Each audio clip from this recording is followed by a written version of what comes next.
So I'm trying to solve a problem here. You know how we have a lot of us on our boats, these really big battery banks? The problem is getting enough juice into those battery banks so that we can actually replenish the power that we're using while we're out there cruising. And there's only a few ways to do this, but there has been something that has been in the oven for a while that's been cooking that represents a very cool way to repower our battery banks while we're out there cruising. We're going to look at that, but let's first discuss some of the ways in which we currently add power back to our battery banks while we're out there sailing around and away from shore power. One way we do it is by using solar panels that we put on our boats to get power back into that battery bank. The problem though is that the solar power, our battery banks, if you're using lithium, are getting so large that the solar is just not enough. I mean, we need a way to be able to get more power in those batteries than what solar can provide alone. That's for sure. So what's another way? That would be using wind generators. This is another method. The problem though, is that these wind generators are just not even close to providing enough power. It's such a small percentage of added power to the battery bank that they're mostly gone. And then they're noisy, and then there's upkeep, there's safety issues. So you really don't see these much anymore. And that leaves us with one of the final options, and that's basically using generators, entire engines on our boats to refill our battery banks. But it's another engine to maintain, it's more fuel to use, you have to deal with the vibration through the cabin, the noise that it makes, the bop, bop, bop, bop, bop, bop, doing oil changes, belts, all that kind of stuff. But it's the way that, you know, without that, I mean, what do we really have to get the banks back up? Enter externally regulated high output alternators. What if when we're using our engines underway, we could be dumping a massive amount of power back into our battery banks while the engine is running? And what if these things have gotten so powerful that they put out as much or more energy than an entire generator on our boat without another engine to have to maintain? I mean, look, clearly that would be a win, but there is one little problem. These things are complex and they are really expensive. I mean, sometimes they're so complex that they even have to have special teams deployed by the manufacturer who are the only ones who can come out and install these and service these, which makes it mostly completely unaffordable for us like regular cruisers.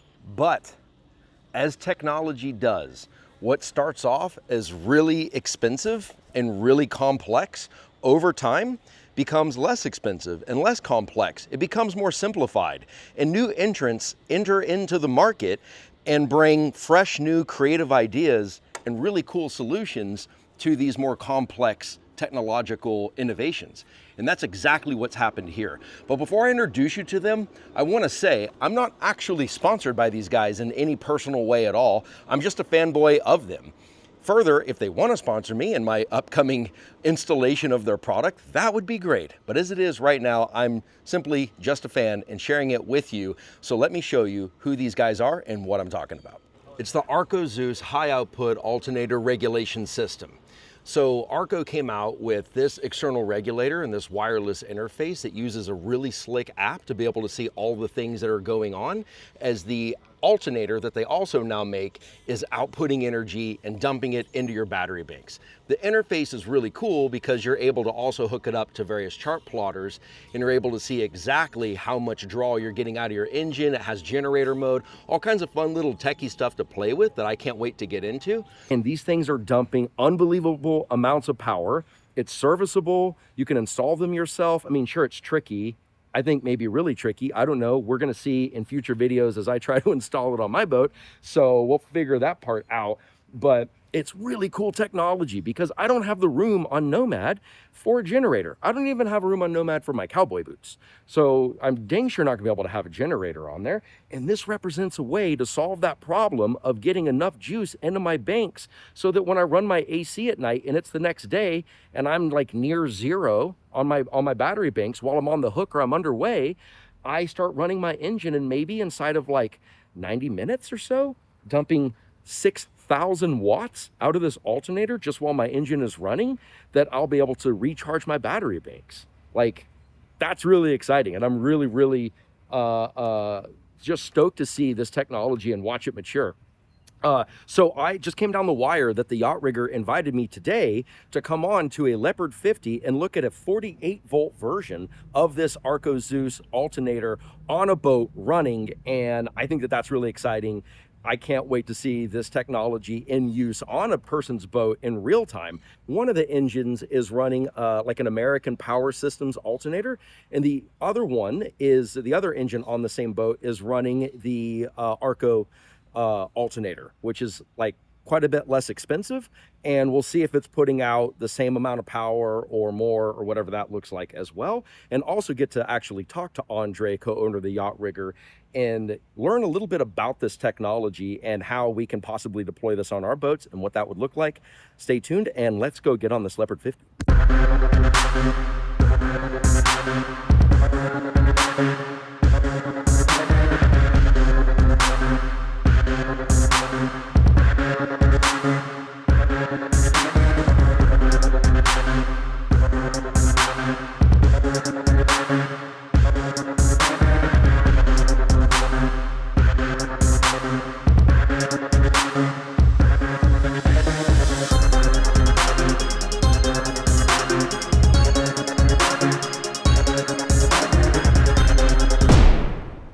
All right, we're here today on Go Girl, and we are testing a pre-production unit of the brand new Arco 48-volt alternator. So far, very impressed. The port side is equipped with the Arco alternator, and the starboard side is equipped with the American Power System HPI 130. Now, that alternator is the one that we've relied upon for years. You know, it's powerful, it's reliable, but I think this is going to be a new contender with this Arco 48-volt. We've got them up to temperature here, side by side, and that's really the true measure of the alternator's performance. When it's running hot and it's derated to maintain the temperature, that's really when you see the performance, the true performance of an alternator.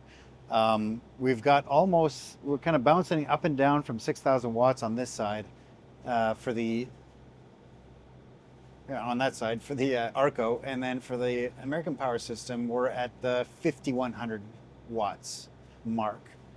So as you can see, both alternators are at temperature, meaning that the field is controlled by the temperature. So they're maintaining, the regulator's maintaining the temperature and basically given all of the output possible. On the Arco, which is on the port, we have 109 and 93 from the American Power. Both at the same RPM, they have the same pulleys, same pulley ratio. So here's the starboard, which is the American Power. We've got 5140, and on the port with the brand new Arco, just over 6,000. So that means that, you know, these engines are hot, the alternators are hot, so underway. That's what you can expect in terms of power production. They're very close in performance. I mean, 800 to 1,000 watts difference. But the Arco comes in at $600 cheaper. So the MRP, minimum retail price, is $17.96, and whereas the American Power, I believe, is $23.96. So it's a $600 difference. So a cheaper alternator, better performance. You know, it's going to be a good reason to go with the Arco. So we're here on this beautiful Leopard 50. We had shot a series that's here on the channel covering the installation and a lot of the stuff that went into this Leopard 50. Really cool video. Check the link in the description below or in the card up above. But today we're looking at this Arco Zeus externally regulated high output alternator. Am I saying that right? You got it. Okay. And this is a 48-volt system, yeah? 48-volt, that's right. Sweet. And so on my boat right now, you guys are helping me out with the 24-volt system. Yes. Why does it matter to go from the 12 to the 24 or the 48? What are kind of the drawbacks, disadvantages, and advantages of that? So the advantages of the higher voltage is you can produce and deliver higher energy more efficiently.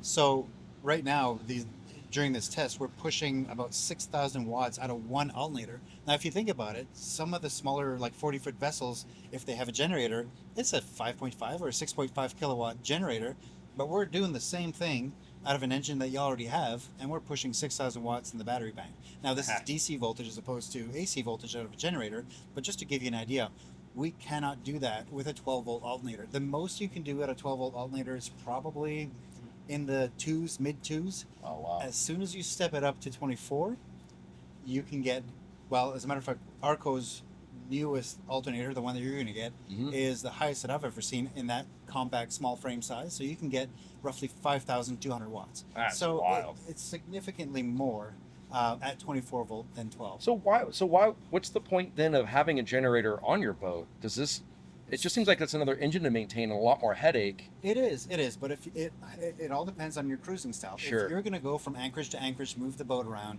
then obviously you're using your engines for propulsion, and then double duty, you're charging your bank really fast. But if you are anchored if you're anchored for 6 months at a time, then you're just putting engine hours on your engines. You're not maximizing the use of your engines. So at that point, I think maybe a generator could be a good idea. Okay. So it really depends on how you use the boat. But for the most part, most of our customers, they just, travel around the Caribbean. Yeah, And they you're move cruising around. Yeah.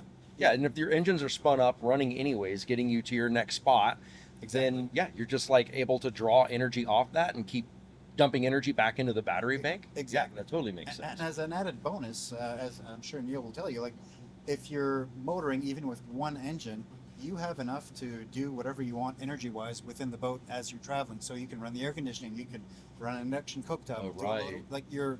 Whenever you're running an engine, you are to a degree limitless in power within the boat, and usually you're charging your battery bank at the same time. Wow. So even with all your stuff running, you're still getting power into the battery bank while the engine is spun up, regardless of the fact they're actually pulling a lot of juice out at the same time to run the systems on the boat that are keeping you comfortable or meeting your needs now, to a degree. Sure. Exactly. As long as the most common equipment on cruising boats, this would be the case. Yeah. So we've heard a lot of comments from our customers that we have done this same setup where they do again go to anchorage, and so they'll go sailing for the day, and they start the engines to kind of maneuver into the anchorage, and that last little half hour, 45 minutes of motoring gives them a top up so that can kind of either run the air conditioning overnight, or it usually just it can cover the need for overnight. Yeah, right. Or run them a little bit longer. So it's been well received from the customers that have done this. Yeah. Yeah. So, and especially in your case, like 5,000 watts, 5,200 watts out of that alternator for a boat like yours. Yeah.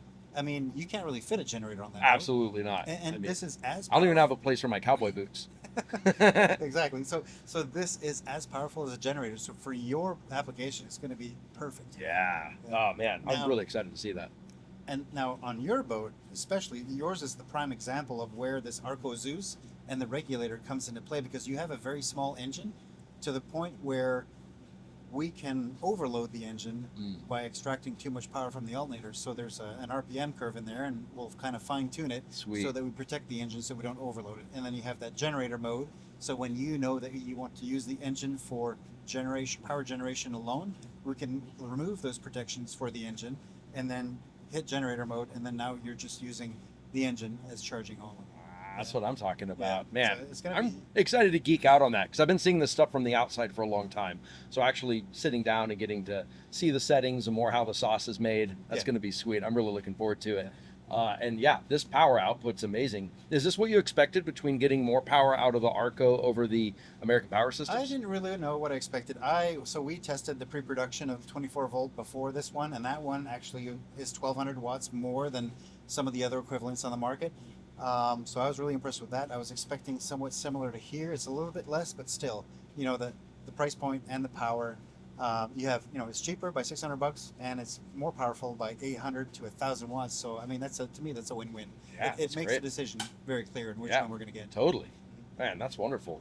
Well, thanks to Neil for letting us be on the boat. Check this out. The amazing systems on this thing. It is just the most loaded boat. I love this thing. I'm just glad I don't go sailing on it because it would immediately spoil me. It's like your friend like, hey, here, go drive my Ferrari. And then afterwards you go get back in your little Toyota and you're like, oh. It's an awesome boat. It's a killer setup. And check back into the channel, like, comment, subscribe, and I'll keep you guys updated on the install that's coming up here in Nomad of getting this whole setup, but at 24 volts onto my whole system, and you guys helping me out with that. So looking forward to it. Should be good.